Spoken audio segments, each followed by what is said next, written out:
தேசியவாத காங்கிரஸ் தொடங்கப்பட்டு 12 ஆண்டுகள் ஆவதை முன்னிட்டு சென்னையில் உள்ள ஒரு ஹோட்டலில் தேசியவாத காங்கிரசின் தமிழக தலைவர் திண்டிவனம் ராமமூர்த்தி தலைமையில் பொதுக்குழு கூட்டம் நடந்தது. இதில் மின்வெட்டு, தமிழக மீனவர்கள் தாக்கப்படுவது, குடிநீர் பிரச்சினை உள்ளிட்டவைக்கு கண்டனம் தெரிவிக்கப்பட்டது.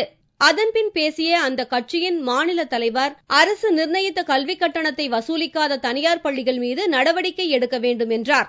பல கல்விக்கூடங்களுக்கு இடமே அரசாங்கத்தினுடைய இடத்தையே ஒதுக்கி இருக்கிறார்கள். ஆனாலும் கூட அரசாங்கத்தினுடைய கட்டளைகளுக்கு இந்த கல்விக்கூடங்கள் பணியை மறுக்கிறது. இதற்கு அடிப்படை காரணமே கூட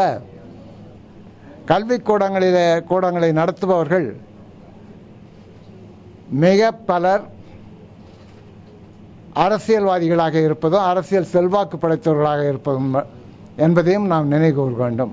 இதில் மாவட்ட, மாநில நிர்வாகிகள் பலர் கலந்து கொண்டனர். வரும் சட்டசபை தேர்தலில் யாருடன் கூட்டணி என்பது குறித்து விரைவில் முடிவு எடுக்கப்படும் என்றும் அந்த கட்சியினர் தெரிவித்தனர்.